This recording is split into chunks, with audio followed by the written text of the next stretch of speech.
오늘 하나님 말씀은 출애굽기 6장입니다. 출애굽기 6장 6절.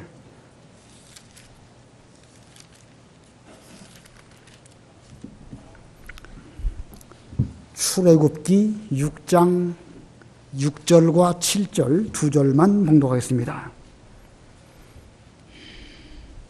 출애굽기 6장 6절. 이러므로 이스라엘 자손에게 말하기를 나는 여호와라.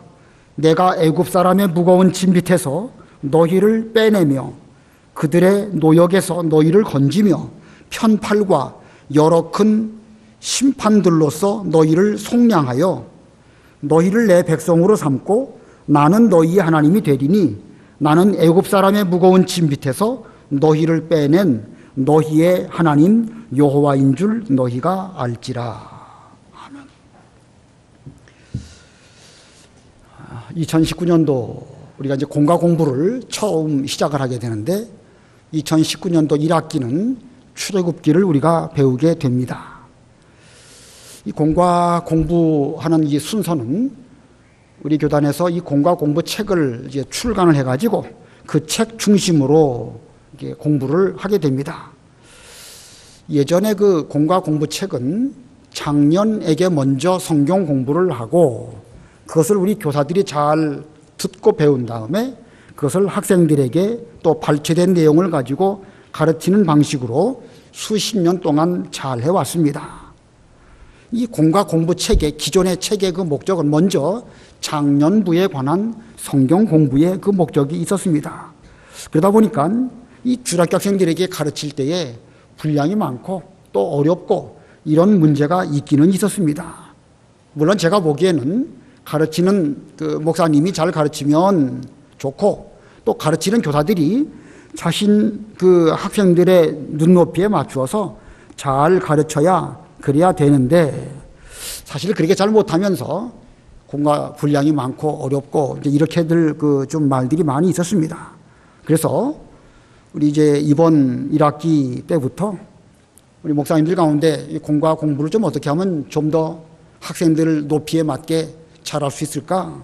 여러 가지 의논들을 하는 가운데 지금까지 너무 어려웠다. 좀 쉽게 하자. 지금 이런 방향으로 약간 방향 수정을 하고 있는 중입니다.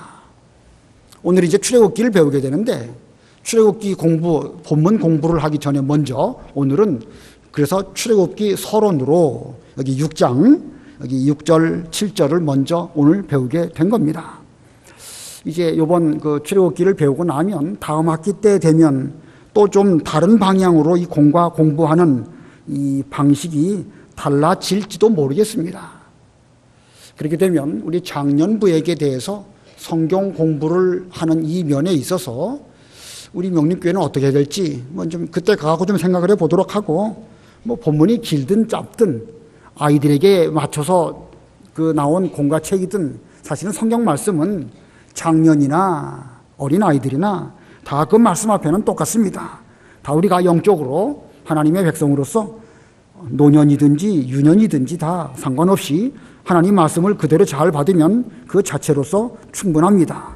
아무쪼록 저를 포함한 교사들은 이 말씀 본문이 먼저 우리 자신에게 영의 양식이 되도록 잘 소화를 하고 자신이 먼저 영적으로 건강한 가운데에서 학생들에게 말씀을 가르칠 때에는 그 학생들이 잘 소화할 수 있는 이런 말씀으로 가르쳐야 됩니다. 마치 애기 엄마가 먼저 자기가 음식을 잘 먹고 소화를 잘 시켜서 그리고 넉넉한 젖으로 아기를 잘 먹이면 엄마가 건강할 때에 아기도 건강할 수 있죠. 마찬가지입니다. 그런 면에서 제일 먼저는 목사인 제 자신이 말씀을 잘 소화하고 제가 영적으로 건강한 가운데 여러분들에게 이 말씀을 잘 또 소화할 수 있도록 가르치고 가르쳐드리고 여러분들 교사들은요 역시 또 마찬가지의 심정으로 유치부는 유치부대로 또 중고등부는 중고등부대로 각각 학년들의 나이에 맞게 본인이 말씀을 잘 소화하고 영적 양식으로 삼고 그리고 학생들의 그 눈높이에 맞도록 잘 가르치는 이런 이 공과 공부가 되어야 되겠습니다. 자, 이와 같은 일환으로 이 출애굽기의 본문으로 바로 들어가지 않고 오늘은 먼저 출애굽기 서론을 배우게 됩니다. 오늘 서론이다 보니까는 좀 딱딱할 수도 있고요. 또 무슨 지식 중심으로 전달하는 면도 있을 수 있습니다. 약간의 학문적인 접근도 그래서 필요해서 뭐 그렇긴 한데, 우리가 이 출애굽기를 언제 어떤 상황 가운데에서 누가 무슨 목적으로 기록하였느냐, 이런 면이 서론으로서 우리가 필요합니다. 그러다 보면 신학적인 혹은 고고학적인 세계 역사의 관점 등으로 이렇게 언급을 하게 될 것이기 때문에 좀 딱딱할 수도 있겠지만, 이것을 잘 알고 또 성경 본문을 또 연구를 하면 우리가 미처 몰랐던 것들도 알 수 있는 그런 그 계기가 될 것입니다. 마치 집을 지을 때에 터를 잘 닦고 넓게 다지고 그리고 그 위에 집을 지으면 좀 더 높이 올라가는 집, 튼튼한 집을 짓는 것처럼 그런 면에 서론이 의미가 있다고 생각이 됩니다. 오늘 좀 딱딱한 그런 면이 될지 모르겠지만 또 유념해서 잘 들어주시면 감사하겠습니다. 자, 오늘 첫 번째로 이 출애굽기라고 하는 책의 명칭, 출애굽기의 명칭에 대해서 살펴보려고 합니다. 이 히브리 사람들은 성경의 명칭을 정할 때에 그 성경의 맨 처음에 기록된 표현을 그대로 책 제목으로 정하였습니다. 특별히 이 모세오경이 그랬는데, 출애굽기 먼저 1장 1절을 읽어보세요. 1장 1절. 예. 야곱과 함께 각각 자기 가족을 데리고 애굽에 이른 이스라엘의 아들들의 이름은 이러하니. 예, 이제 우리 한글로 번역할 때에는 지금 읽은 것 같이 번역이 되어 있지만 히브리 그 원문으로는 이스라엘 아들들의 이름은 이러하니 이것들이 이름이다 라는 그 말로 이 출애굽기가 시작이 됩니다. 그래서 이것들이 이름이다 라고 하는 히브리 그 단어, 그걸 가지고 출애굽기의 책 제목이 되어버린 거예요. 무슨 말인지 이해가 되시죠? 예, 여러 책 제목들이 쭉 있는데 그 출애굽기의 제일 앞에 나와 있는 그 서두의 글씨, 히브리 말로 된 그 글씨, 그것을 책 제목으로 정했다. 이게 히브리 사람들의 책 명칭을 정하는 원칙입니다. 지금도 히브리 사람들, 지금도 유대인들은 우리는 출애굽기라고 불려지는 이 책을 그들은 이것이 이름이다 라는 그 단어로 책 이름을 삼고 있습니다. 그러다가 이 구약 성경들이 이제 다른 나라 말로 번역할 때에는 책 제목, 책 명칭이 또 붙여지게 됩니다. 이 히브리 민족, 이스라엘 백성들, 유다 사람들이 나라가 멸망하고 바벨론으로 포로잡혀가게 되었을 때에 그들은 먼 땅에서 살다 보니까 얼마 지나서 자기들의 모국어인 히브리어를 점점 잊게 되었습니다. 그리고 그 당시에 세계적으로 근동 지방에서 사용되었던 언어가 바로 이 헬라 말입니다. 성경을 새로 태어난 후손들에게 잘 가르쳐야 되겠는데 후손들이 헬라 말 자체를 모르거든요. 모르다 보니까 안 되겠다, 우리도 성경을 번역하자라고 해서 히브리 말로 돼 있던 구약 성경을 그 즈음 72명의 서기관들이 모여가지고 성경 번역을 역사상 제일 첫 번째로 했습니다. 그 70명 혹은 72명이라고 말하는데 그때 첫 번역된 그 성경이 바로 헬라말 성경인데 그 성경을 뭐라고 부르냐면 70인역, 70명 서기관들이 모여서 그 당시 이방 땅에 살던 유대인들을 위해서 번역했다. 그래가지고 그 책 이름을 70인역이라고 그 불립니다. 근데 그 70인역에서는 이 출애굽기의 이름을 엑소더스라고 이름을 붙였습니다. 엑소더스, 많이 들어본 이름 아닌가요? 옛날에 그 영화 제목도 엑소더스죠. 엑소더스라는 그 단어의 뜻은 탈출, 떠나간다, 출발, 그런 뜻이에요. 히브리 말로 엑소더스가 탈출이라는 뜻인데, 이제 그 출애굽기를 나중에 이 성경 번역할 때 이탈리아 말이 뭐라고 그러죠? 이탈리아 말 갑자기 영어로 번역하든지 이탈리아 말로 번역할 때든지 그때도 다 엑소더스라고 하는 책 제목을 사용을 했습니다. 이해가 되시죠? 그러다가 이제 우리나라 말로 성경이 번역될 때에 우리나라 말로는 출애굽기, 출이란 말은 나온단 말이죠. 애굽이란 말은 이집트를 애굽이라고 합니다. 거기에 관한 기록이다. 그래서 출애굽기라고 명칭을 붙인 것입니다. 왜 애굽을 이집트를 왜 애굽이라고 했을까요? 저도 거기까지는 아직 연구를 못 해봤는데 아마도 이럴 것입니다. 성경을 번역할 때에 우리나라 말로 번역하기 이전에 먼저 중국 한자로 번역을 했을 것입니다. 한자로 번역할 때에 이집트라고 하는 그 나라 이름을 중국 사람들은 그 음가, 그 소리를 따서 그 애굽, 이제 한문으로 할 때 그렇게 써서 그것이 우리나라로 번역될 때 그렇게 되지 않았을까? 이건 제 추측이에요. 뭐 어디서 뭐 정확하게 들은 바도 없고 그렇습니다. 기독교라는 말도 그런 것이죠. 원래는 그리스도입니다. 그리스도를 중국 사람들의 그 발음으로 기록을 하다 보니까 그 그리스도를 한문으로는 기독교라고 쓰고 그리스도라는 비슷한 발음으로 발음했기 때문에 오늘날 우리는 기독교라고 하는데 그게 바로 그리스도교를 한문으로 표기할 때에 그렇게 한 겁니다. 아마도 애굽이 그러지 않았을까 이렇게 생각이 되어집니다. 자, 오늘 뭐 이런 내용들 책 제목 여러분들에게는 다 이미 다 알고 계시겠지만 학생들에게는 가르칠 필요가 있어요. 학생들에게. 그래서 영어를 좀 암직한 나이대의 자녀들에게는 엑소도스라고 하는 단어 가르쳐 주셔야 될 것이고 출애굽기라고 하는 이 책 제목의 의미가 무엇인지도 잘 가르치면 그 아이들의 어휘력이나 성경을 이해하는 모든 면에서 확실히 좋을 것이라고 여겨집니다. 오늘날은 애굽이라는 말은 우리 교계에서만 쓰지 일반적으로는 이집트라고 하죠. 요즘에 맞게 책 제목을 붙인다고 하면 출이집트기 그래야 되는데 이 명칭이라는 게 한번 정해지면 고유명사가 되어버리기 때문에 바뀌어지지가 않습니다. 그래서 내내 우리는 지금도 출애굽기, 옛날 바른 성경에는 애굽 대신에 이집트라고 썼지만 그래도 책 제목은 출애굽기라고 했던 것입니다. 자, 두 번째로 출애굽기의 저자입니다. 출애굽기의 저자. 출애굽기의 저자는 누구죠? 모세입니다. 모세. 이 모세가 기록한 성경이 5권의 성경이 있습니다. 창세기, 출애굽기, 레위기, 민수기, 신명기. 모세가 기록한 5권의 성경이다. 그래가지고 모세오경이라고 합니다. 모세오경. 펜타튜크라고 하는데 펜타라는 말은 5이라는 말이고 튜크라는 말은 경전이라는 뜻인가 뭐 그런 것 같습니다.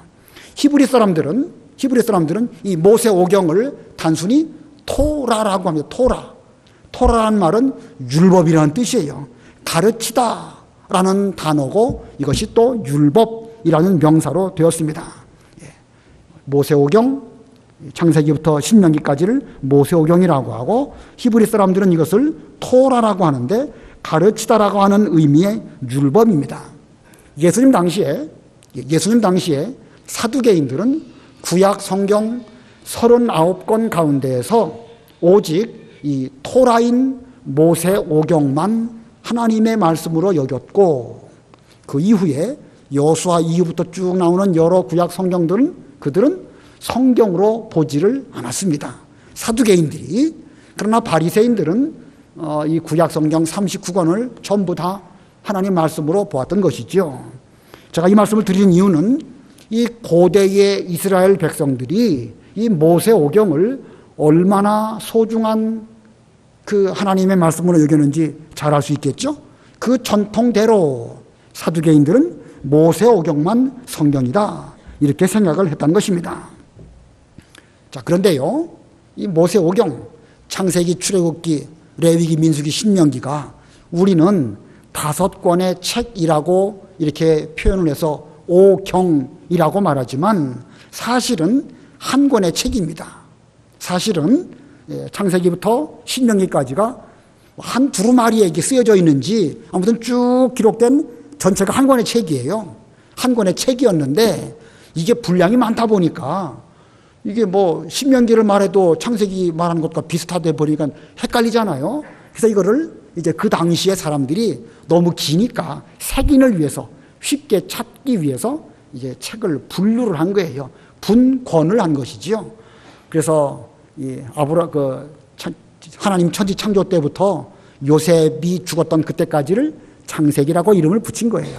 아까 말씀드린 것처럼 창세기라고 하는 그 이름 자체는 그 이 번역할 때 붙여진 이름이고, 히브리 사람들은 창세기라는 그 책의 그 이 명칭을 제일 앞에 나오는 그 단어, 그걸 가지고 이걸 창세기라고 부르자, 그렇게 부른 거예요. 출애굽기 이름은 이러하다라고 해서 이제 모세가 이 출애굽 애굽에 가갖고 여러 가지 일들, 그리고 출애굽기 마지막 그 40장 성막 짓는 거기까지는 출애굽기라고 이름을 붙이자 해서 붙인 거예요. 그 다음에 이제 제사 드리는 법에 대해서 나오는 것은 레위기, 그 다음에 이스라엘 민족의 숫자도 나오고 광야길을 지나가면서 겪는 일들, 그건 민수기, 그리고 또 신명기, 이렇게 이 모세 오경을 이 5권의 책으로 나누어서 분야별로 그 이름을 붙였던 것입니다. 자, 이 창세기에는 이 천지 창조, 노아 홍수, 아브라함, 이삭, 야곱, 요셉, 이런 모든 내용들이 쭉 기록되어져 있죠. 그리고 그 모든 내용들을 구전으로 쭉 내려오다가 모세 시대에 비로소 모세가 글로 기록을 한 겁니다. 그러니까 오랜 기간 동안 하나님의 그 언약의 말씀들이 입에서 입으로 아담이 분명 가인, 아벨, 셋에게 말해줬을 것이고, 그 가운데 신앙 계통을 따라서 셋과 그 후손들이 또 그 말씀을 잘 기억하고 있다가 가르치고 몇 천 년 내려오면서 노아 홍수 일어나고, 또 1000년쯤 지나서 아브라함이 등장하게 되고, 아브라함, 이삭, 야곱, 요셉 쭉 구전으로 내려오다가 모세 때에 이르러서 창세기의 말씀을 성경 글로 기록을 할 때에, 그는 물론 전에 내려온 구전으로 그것을 알았지만, 그러나 기록할 때에는 성령의 감동으로 기록을 한 것이고, 그리고 출애굽기, 레위기, 민수기, 신명기, 이것도 모세 본인이 겪었던 여러 가지 일들을 역시 기록할 때에는 성령의 감동으로 기록을 한 말씀입니다. 자, 그래서 이렇게 5권인데, 창세기는 우리 구원 역사의 시작을 기록한 말씀입니다. 창세기는 뭐라고요? 구원 역사의 시작에 관한 기록이라고 볼 수 있습니다. 창세기. 그 다음에 출애굽기는요, 이 애굽과 같은 곳에서부터 구원받았다, 세상에서 구원받은 것을 기록한 것이죠. 예, 세상에서 구원받았다. 그래서 우리는 뭐가 됩니까? 성도가 된 것입니다. 세상에서 구원의 의미가 있고, 레위기는 하나님께 제사 드리는 법을 기록한 것이죠. 오늘날로 말하면 예배입니다. 이 레위기의 핵심은요, 하나님께 예배 드리는 것입니다. 민수기는 이제 이스라엘 백성들이 숫자를 잘 점검을 하고, 그리고 이제 광야길 지나갈 때에 나팔을 불면 가기도 하고 멈추기도 하고 돌격하기도 하고 여러 가지 신호에 맞추어서 광야길을 가게 됩니다.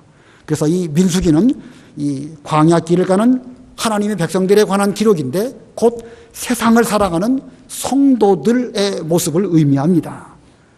그리고 이제 신명기는 모세가 자기가 죽을 때가 이제 뭐 얼마 안 남겨놓고 한 2달쯤 남겨놓고 모압 광야에서 이스라엘 백성들에게 이 율법을 다시 한번 강론한 거예요. 신명기를 기록할 때쯤에는 출애굽할 때의 사람들은 다 광야에서 쓰러져서 죽었고, 20세 미만 된 사람이든지 광야에서 새로 태어난 사람들만 지금 모세의 말을 듣게 되는 그 즈음입니다. 그러니까 이 출애굽기에 기록되어져 있는 여러 율법들을 그때로부터 한 40년이 지나서 모압 평지에서 바로 이 모세가 다시 한번 다음 세대에게 하나님의 말씀을 가르쳐준 기록, 이것이 바로 신명기입니다.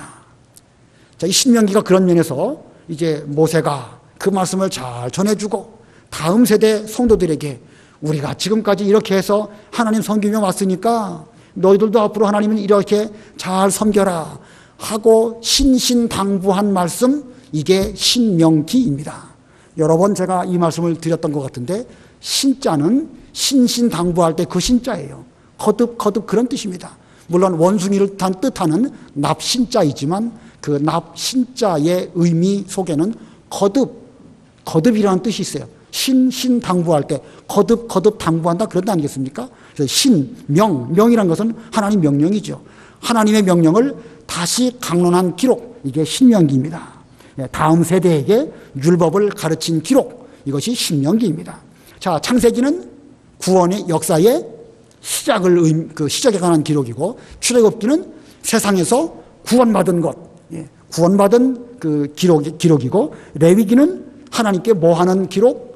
예배 드리는 그런 말씀을 기록한 것이고, 민수기는 광야길을 지나가는 하나님의 백성들, 곧 세상을 살아가는 성도의 모습에 관한 기록, 신명기는 다음 세대에게 무엇을 가르칩니까? 하나님 말씀, 율법을 가르친 기록, 이게 바로 신명기입니다. 이 모세오경의 의미 여러분도 잘 숙지하시기를 바라고, 그리고 또 학생들에게도 이 책 나름대로의 의미가 그렇다는 것을 잘 말씀해 주시면 좋겠습니다. 그 다음에 세 번째, 출애굽 시기입니다. 이스라엘 백성들이 애굽에서 나왔는데 그때가 연도로 언제냐? 출애굽 시기를 지금 제가 말씀드리는 것입니다. 히브리 민족이 애굽에 종살이 하다가 애굽에서 나온 연도가 정확하게 언제일까? 사실 뭐 연도 자체가 신앙적으로 무슨 큰 의미가 있는 것은 아닙니다. 다만 성경은 그 시점에 대해서 어떻게 기록하고 있는가를 아는 데 의미가 있습니다. 하나님께서는 아브라함과 언약을 맺으실 때에 내 후손이 이방에서 객이 되고 나그네가 되고 종살이 하다가 400년 만에 이제 다시 이 가나안 땅으로 돌아올 것이다. 4대 만에 돌아올 것이다. 이런 말씀을 하십니다. 창세기 15장 13절로 16절 읽어보세요. 창세기 15장 13절 여호와께서 아브라함에게 이르시되 너는 반드시 알라 내 자손이 이방에서 객이 되어 그들을 섬기겠고 그들은 400년 동안 내 자손을 괴롭히리니 그들이 섬기는 나라를 내가 징벌할지며 그 후에 내 자손이 큰 재물을 이끌고 나오리라. 너는 장수하다가 평안히 조상에게로 돌아가 장사될 것이요. 거기까지만. 하나님께서 언약을 맺으실 때에 아브라함에게 말씀하십니다. 내 자손이 이방에서 객이 되어 나그네가 되어 그들을 섬기겠고 그리고 400년 동안 내 자손을 괴롭힐 것이다. 그리고 나올 때에는 큰 재물을 이끌고 나올 것이고 15절에 너는 장수하다가 평안히 조상에게로 돌아가 장사될 것이요. 16절에는 내 자손은 4대 만에 이 땅으로 돌아오리니 이렇게 하나님께서 언약을 할 때에 약속하셨습니다. 400년 동안 종살이 할 것이다. 4대 만에 돌아올 것이다. 자, 그러고 보면 이스라엘 백성들이 애굽에서 종살이 하는 것은 하나님의 뜻이었습니다. 하나님의 뜻. 하나님의 뜻에는 여러 의미가 있습니다. 나그네 생활하도록 하신 것도 있고요. 그 기간 동안 가나안 땅에 살고 있었던 그 가나안 7족속들의 죄악이 점점 관영하게 될 때까지 하나님은 이 이스라엘 민족들을 그들과 함께 섞이지 못하도록 일부러 난장 들어가지고 애굽에 가갖고 종살이하게 하시다가 이 사람들의 죄악이 가득 차게 되면 그들을 심판하시면서 이스라엘 백성들을 잘 보존된 가운데서 다시 가나안 땅으로 돌아오게 하시는 이런 의미가 있습니다. 같이 섞어놓으면 어떻게 되겠죠? 같이 섞어놓으면 이게 뒤죽박죽 됩니다. 이 역사가 그렇잖아요. 이스라엘 백성들이 가나안 땅 들어가갖고 몇백 년 지나가다 보니까 가나안 사람들이 섬기는 우상이 이스라엘 사람들에게로 들어오고 말았거든요. 그러니까 하나님께서는 처음부터 아브라함 때부터는요, 그 가나안 땅에 있지 못하도록 하시고 들어가지고 흉년 때문에 애굽으로 내려가게 하셨다가 거기서 400년 동안 있다가 오게 하셨습니다. 있다가 오게 하신 것이 오히려 순수한 신앙을 잘 보존하는 그런 계기가 된 것입니다. 이게 잘 이해가 되시나요? 이렇게 잘 이해가 안 되시면 제가 새벽 예배 시간은 몇 번 설명드린 것 같은데 다시 한번 설명드릴게요. 1980년대에 미국으로 이민 간 사람들은요, 대한민국을 생각할 때에 내내 1980년대만 생각을 합니다. 90년대, 1000년대, 2000년 오면서 얼마나 많이 발전합니까? 근데 미국 이민 간 사람들 들어보면은요, 80년대 이민 온 사람은 내내 대한민국은 80년대로만 기억하는 거예요.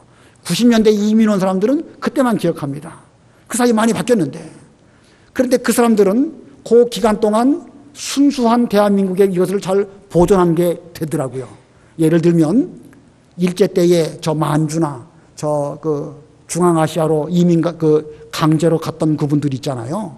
그분들은 1920년대, 30년대 대한민국 생각하면서 김치 담그는 거, 만두 만드는 거, 뭐 등등 이런 것을 기억하면서 의외로 우리보다 더 순전하게 보존하는 그런 게 있더라고요. 제가 그걸 보면서 하나님이 왜 구태여 애굽에 400년씩이나 종살이하게 했을까? 하나님이 왜 구태여 바벨론 포로를 70년씩이나 고생하게 하셨을까? 생각을 해보면은 그 순수한 믿음을 잘 보존하려면 다른 데로 옮겨놔야 돼요. 옮겨나가고 거기 갖고 직살나게 종살이를 하다 보면 우리가 옛날에 가나안 땅에서 하나님 잘 섬기면서 은혜 받았는데 그때 그거 잊어버리면 안 되겠다 생각하고 그들은 오히려 더 하나님을 잘 섬기고 그때 그 찬송을 잘 보존하게 되는 거예요. 그와 같은 방법으로 하나님은 애굽의 종살이나 바벨론 포로를 사용하신 것으로 이해하면 쉽게 해석이 될 것입니다. 자, 이렇게 애굽의 종살이 하나님의 뜻입니다. 자, 그런데 여기 400년과 4대 만에 올라왔다. 정확하게 400년인가, 정확하게 4대인가, 이런 것들을 알아보기 위해서는 여러 가지 일들을 살펴봐야 되는데, 이 애굽의 그 고대 역사라든지 혹은 성경을 살펴보면 어느 정도 알 수가 있습니다. 열왕기상 6장 1절 읽어보세요. 열왕기상 6장 1절. 열왕기상 6장 1절. 이스라엘 자손이 애굽 땅에서 나온 지 480년이요 솔로몬이 이스라엘 왕이 된 지 4년 12월 곧 둘째 달에 솔로몬이 여호와를 위하여 성전 건축하기를 시작하였더라. 예.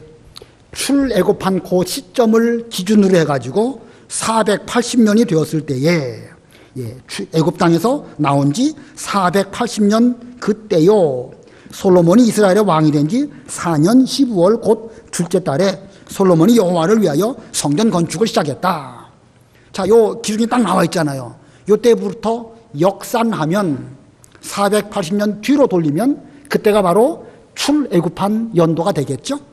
여러 가지로 쭉 따져봤을 때 그 연도는 지금 현재 서력 기원으로 봤을 때 주전 1446년입니다. 뭐 의미가 그 연도를 굳이 뭐 기억할 필요는 없어요. 그러나 정확하게 연도로 그렇게 나온다는 것입니다. 1446년. 그리고 이스라엘 백성들이 애굽에서 종살이한 기간은 이 정확하게는 400년보다 좀 더 많게 430년입니다. 출애굽기 12장 40절로 42절. 출애굽기 12장 40절. 이스라엘 자손이 애굽에 거주한 지 430년이라 430년이 끝나는 그 날에 여호와의 군대가 다 애굽 땅에서 나왔은즉 이 밤은 그들을 애굽 땅에서 거기까지요. 이스라엘 자손이 애굽에 거주한 지 430년이라. 왜 어디에서는 400년이라고 말씀하시고 왜 어디에서는 430년이라고 말씀하시는가? 하나님 말씀이 이렇게 허점이 많을까? 성경에 보면 자세하게 기록할 부분들은 정확하게 72명 뭐 이렇게 말한 데도 있지만 그것을 자세하게 기록하지 않고 그냥 약술 할 때는 70년 이렇게 말합니다. 우리도 누구 나이를 물어볼 때 적당하게 이제 68, 69 되면 이른이야 이렇게 말하지요. 그건 대충 말한 거예요. 그러니까 그 약술입니다. 약술. 그러나 자세하게 말할 때에는 당신 나이가 몇 살입니까? 그러면 외국 사람 같은 경우는 뭐 63살에다가 7달 뭐 며칠 이렇게 말하는 경우도 있잖아요. 그러니까 상술도 있고 약술도 있어요. 성경에는 숫자적인 표현을 볼 때에 그런 조금씩 차이가 있는데 그걸 그렇게 이해를 하셔야 됩니다. 그리고 아까 창세기 15장에 보면 4대 만에 돌아올 것이다. 그렇게 말씀하셨죠? 실제로 4대일까? 그것도요, 그 이스라엘 히브리 민족들의 그 족보 기록하는 어떤 관습, 이런 것들을 살펴볼 필요가 있는데, 좀 여러 상황에 따라 좀 틀립니다. 모세가 그 야곱의 아들 레위 지파 가운데 레위의 4번째 대의 그 사람으로는 4대입니다. 그런데 여호수아 같은 경우는 그 야곱, 요셉, 에브라임 지파 가운데 10번째 그 후손이 바로 이 여호수아입니다. 그러니까 이 모세는 4대고 여호수아는 10번째 대이고 좀 상당히 많이 차이가 나죠. 아무튼 이걸 뭐 자세하게 그 설명 다 드릴 수는 없습니다. 다만 성경은 그 가운데 대표되는 경우를 기록을 할 때 4대 만에 돌아올 것이다. 이렇게 성경에 기록을 한 것입니다. 제가 전에 있던 교회에 어떤 집사님이 한 분 계셨는데 통계청에서 근무하시는 통계학 박사예요.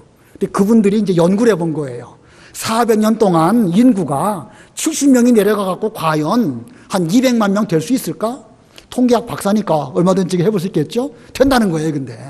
그래서 제가 뭐 어떻게 됩니까? 하고 물어봐도 제가 뭐 이해를 못하니까 아무튼 된다고 그랬습니다.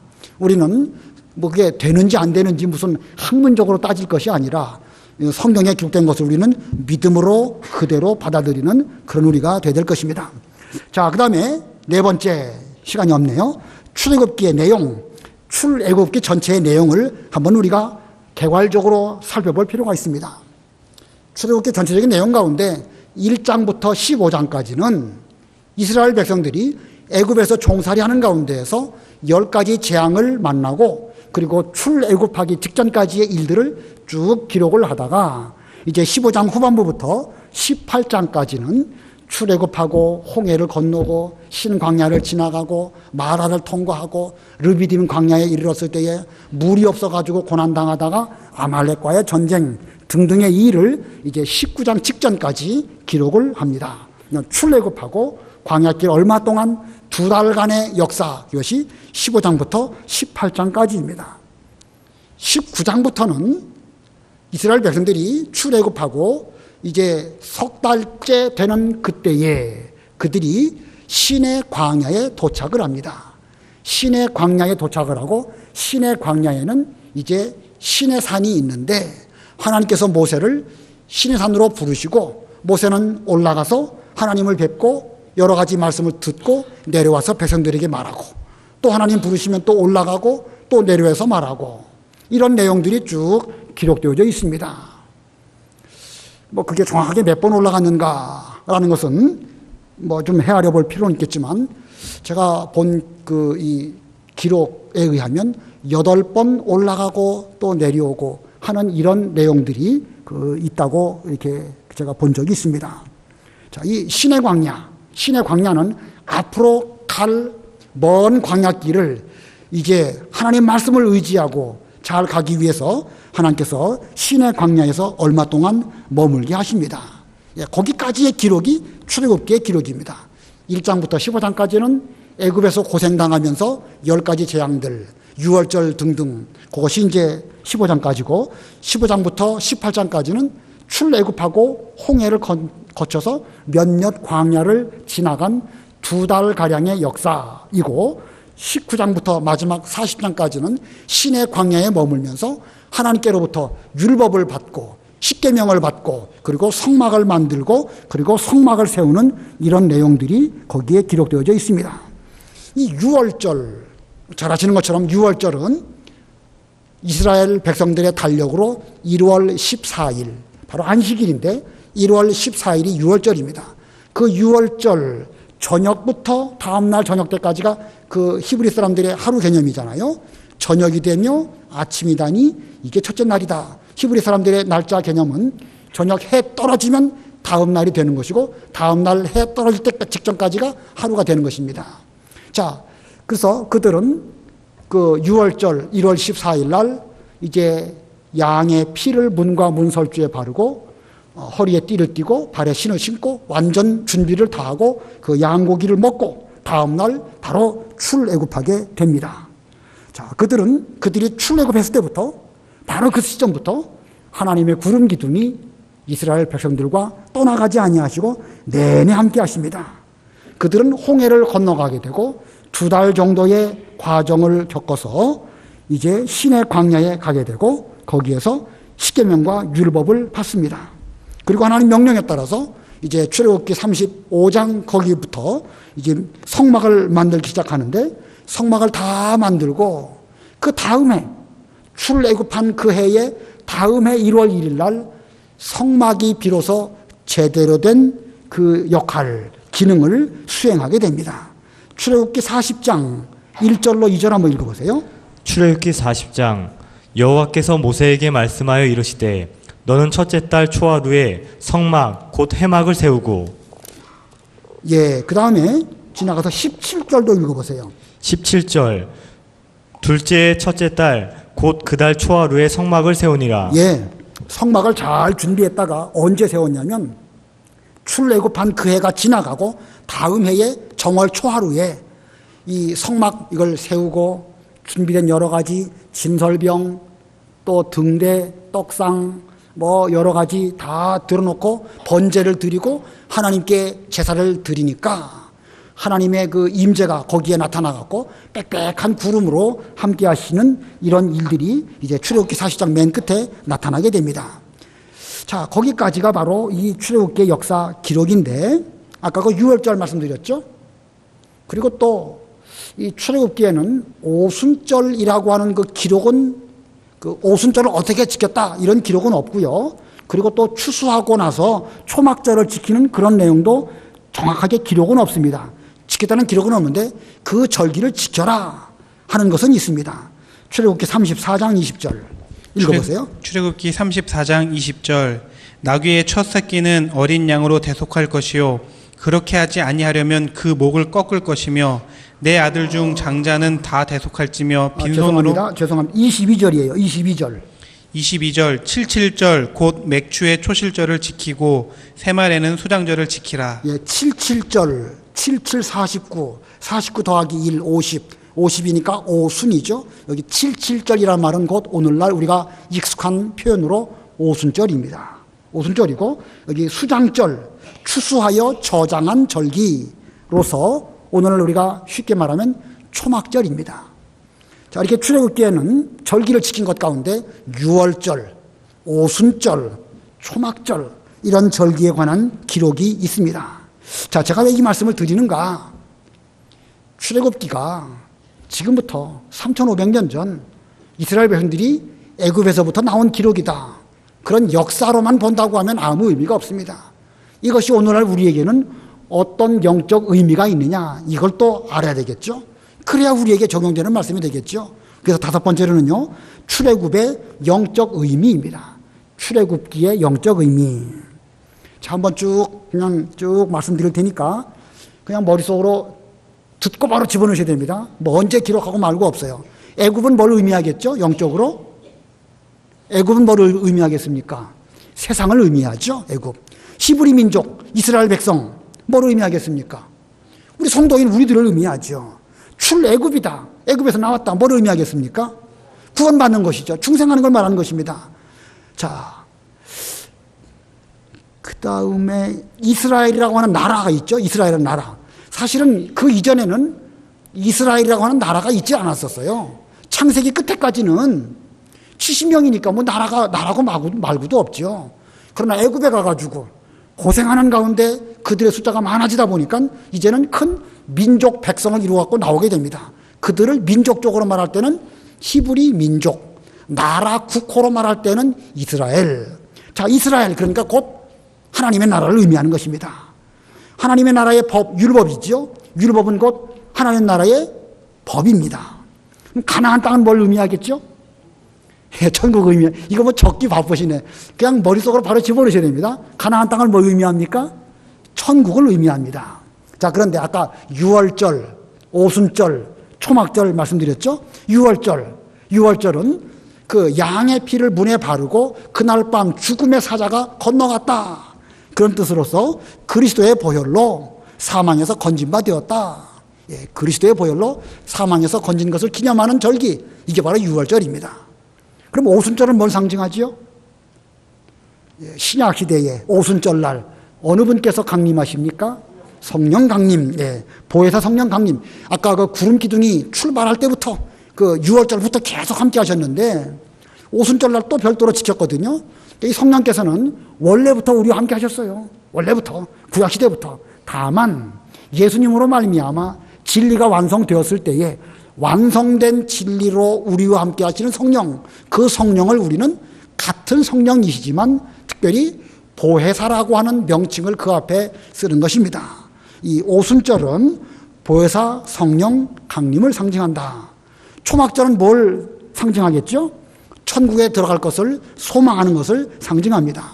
여러 가지를 쭉 말씀드렸는데 제가 다 기록해 놓고 보니까 가장 중요한 것을 빼뜨려 먹었어요. 모세는 뭘 상징하겠죠? 모세는 어느 분을 상징하겠습니까?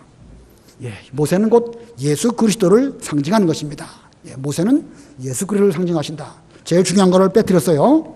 자, 그런데 그 모세가 예수님을 상징한다. 중요하지만 또 이 모든 일들에 대해서 아까 읽은 본문 출애굽기 6장 6절로 7절 다시 한번 읽어보세요. 6장 6절 그러므로 이스라엘 자손에게 말하기를 나는 여호와라 내가 애굽 사람의 무거운 짐 밑에서 너희를 빼내며 그들의 노역에서 너희를 건지며 편팔과 여러 큰 심판들로서 너희를 속량하여 너희를 내 백성으로 삼고 나는 너희의 하나님이 되리니 나는 애굽 사람의 무거운 짐 밑에서 너희를 빼낸 너희의 하나님 여호와인 줄 너희가 알지라. 예, 여기 6절 7절에서 핵심되는 기억해야 될 내용이 뭐냐면 이 출애굽을 하게 하신 그 주인공이 누구시냐? 누구시겠습니까? 하나님이십니다. 모세가 등장하고 여러 인물들이 있고 여러 과정들이 많이 있지만 이런 모든 일들을 계획하시고 실천하시고 완성하시는 분은 바로 하나님이십니다. 이 말씀은 곧 오늘날 우리의 구원 역사를 예정하신 분도 하나님이시고 그것을 시작하신 분도 하나님이시고 진행시켜 나가시는 분도 하나님이시고 우리의 구원을 완수하시고 우리를 천당까지 들어가도록 하실 분이 누구시냐? 하나님이시라는 것입니다. 뭐 대단히 중요한 건 아니죠? 그러나 대단히 중요한 것입니다. 이거 모르면 뭐 아무리 성경 지식 많이 있어봐야 의미가 없습니다. 출애굽기를 배울 때에 이 모든 일들을 홀로 주관하시는 역사의 주인공은 바로 하나님이시라는 사실 잘 명심하시고 이제 그 하나님으로 말미암아 우리의 구원이 이루어지게 되는데 우리의 구원은 완전 무결하게 이루어질 것이다. 우리가 얼마 전에 그 광야 통과하는 법 배웠죠? 이스라엘 백성들이 광야에서 얼마나 많은 죄를 지었습니까? 그때 네 가지 죄 얘기했죠? 음행죄, 또 무슨 죄였죠? 우상 숭배하는 죄, 또 무슨 죄입니까? 시험하는 죄, 그리고 원망하는 죄. 이거 아주 무시무시한 죄들을 계속 지었는데 그것만 생각하면 우리 천당 못 갑니다. 그러나 이 모든 일들을 주관하시는 분이 누구시냐? 하나님이시라는 사실입니다. 우리는 믿음으로 순종해서 이 광야길을 잘 통과해서 가기만 하면 우리를 이끌어 주시는 분은 하나님이시라는 사실 명심하시고 이제 2019년 새롭게 광야길 우리 앞에 이제 전개되어지는데 이 길 인도하실 분 하나님이십니다.